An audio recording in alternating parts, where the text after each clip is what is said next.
హే సోలీస్, praise the lord. మనకు చిన్నప్పటి నుంచి ఇది మతం, అది మతం అని మనకు నేర్పించారు. కానీ దేవుడు ఎప్పుడైనా మనల్ని మతాలుగా చూశాడా? ఆయన మనల్ని కేవలం పిల్లలుగా మాత్రమే చూశాడు.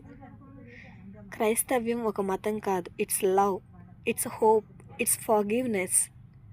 అది మనసును మార్చే ప్రేమ, గాయపడిన హృదయాన్ని నయం చేసే క్షమ, చీకటిలోనూ వెలుగు చూపించే వండర్ఫుల్ లైట్.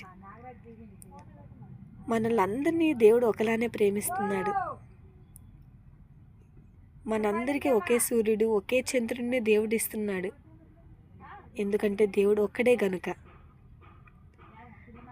మతం మనల్ని విడదీస్తే ప్రేమ మనల్ని ఒక్కటిగా చేస్తుంది. మనం అందరం ఒక్కటే, ఒక్క దేవుని పిల్లలం. మనల్ని అందరినీ దేవుడు కావాలి అనుకుంటున్నాడు. Jesus loves you, Jesus wants you. Thank you. God bless you.